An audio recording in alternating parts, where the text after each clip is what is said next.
You're about to discover 8 conversation mistakes that are secretly destroying your chances with women. And I guarantee you're making at least 5 of them without even realizing it. By the end of this video, you'll understand exactly why conversations that seem to go well suddenly lead nowhere, and more importantly, how to fix it. But first, let me tell you about something that happened to my friend Marcus last week. He'd been talking to this girl for an hour at a coffee shop. She was laughing, asking questions, seemed totally engaged. He walked away thinking he'd nailed it. When he texted her the next day, complete radio silence. No response. Ever. And here's the crazy part. He had no idea what went wrong. This happens to guys every single day, and it's not because women are mysterious or complicated. It's because there are specific conversation patterns that trigger something in a woman's subconscious mind that makes her lose interest instantly. And most guys have no clue they're doing it. See, when you're talking to a woman, there's something happening beneath the surface that most men don't understand. Her mind is constantly evaluating you, not just on what you're saying, but on how you're saying it, what it reveals about your character, and whether you pass or fail certain psychological tests. The first mistake that kills your chances is treating her like she's special just because she's attractive. Now, I know this sounds obvious, but hear me out. Most guys think they're not doing this, but they absolutely are.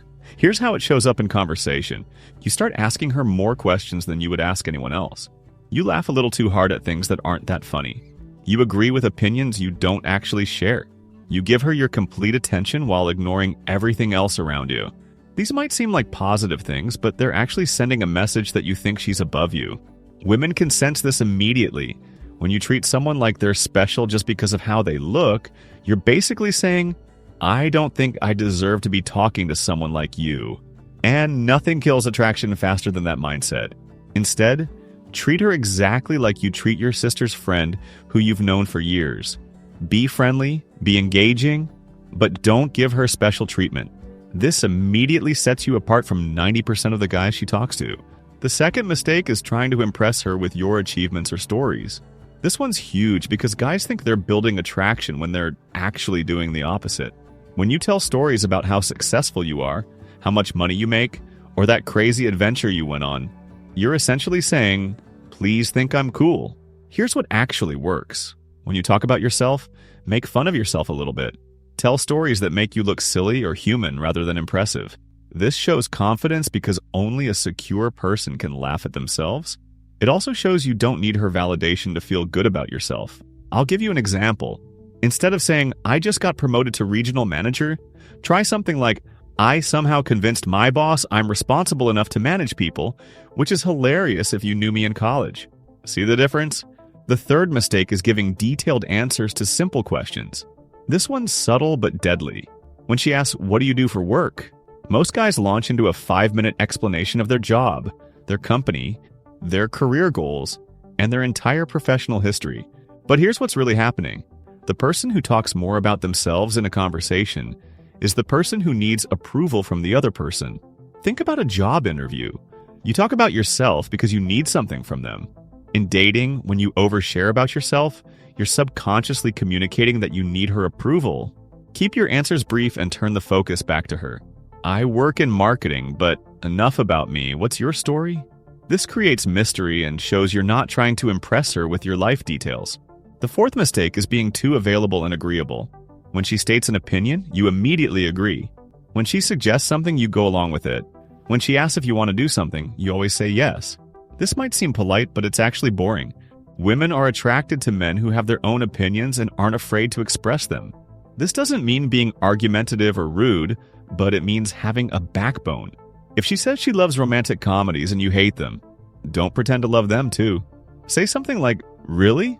I'd rather watch paint dry, but I respect that you have questionable taste in movies. This creates playful tension and shows you're not just telling her what you think she wants to hear. Now here's where things get really interesting, and this connects to a deeper psychological principle that most guys never learn. When a woman is talking to you, there's a part of her subconscious mind that's constantly testing you. She's not doing this consciously. It's biological programming designed to figure out if you're the kind of man she should be attracted to. The fifth mistake is failing these unconscious tests, and you probably don't even know they're happening. Here's what I mean. She might say something like, I don't usually talk to guys at coffee shops. Most guys hear this and think they need to prove they're different or special. So they respond with something like, "Oh, I'm not like other guys," or "I'm really respectful, you don't have to worry." But that's exactly the wrong response.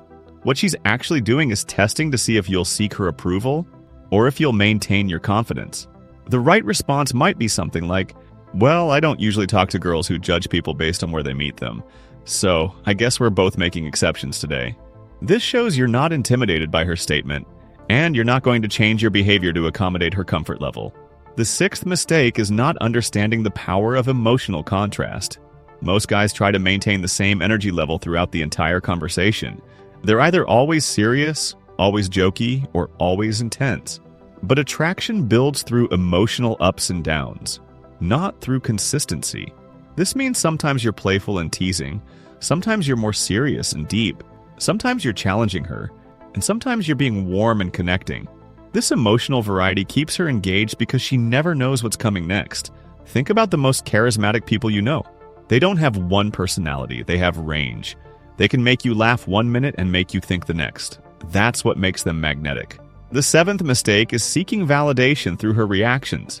You tell a joke and then watch her face to see if she laughed. You make a statement and then look for signs that she agrees with you. You're constantly monitoring her responses to gauge how you're doing. This is exhausting for both of you, and it kills the natural flow of conversation.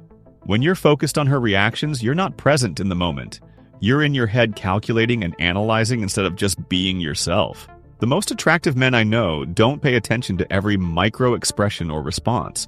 They say what they want to say and let the chips fall where they may. This confidence is magnetic because it shows they're not dependent on external validation to feel good about themselves. But here's the mistake that trumps all the others, and this is the one that even guys who think they're good with women often make.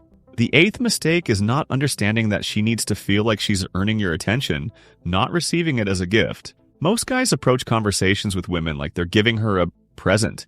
They're offering their time, their attention, their energy, and their interest. But psychologically, we value things more when we have to work for them. This means instead of showering her with attention, you need to make her earn it. Ask her questions that make her think. Challenge her opinions in a playful way. Don't be immediately available for everything she suggests. Show interest, but also show that your interest isn't automatic. Here's an example. Instead of saying, "You're really interesting, I'd love to get to know you better," try something like, "You seem interesting, but I haven't decided if you're cool enough to hang out with me yet. Convince me." This flips the script entirely. Now she's the one trying to impress you instead of the other way around. Now, you might be thinking, this all sounds manipulative or game-playing, but it's actually the opposite.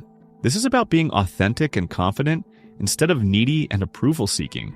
When you implement these changes, you're not pretending to be someone you're not. You're removing the behaviors that hide who you actually are. The beautiful thing about fixing these 8 mistakes is that it makes conversations more fun for both of you. You're not walking on eggshells trying to say the right thing. You're not monitoring her every reaction. You're just being yourself, having fun, and letting her decide if she wants to be part of that. And here's what happens when you get this right. Instead of conversations feeling like interviews where you're trying to get hired, they start feeling like two people discovering if they enjoy each other's company. The pressure disappears, the fun increases, and women start responding to you completely differently.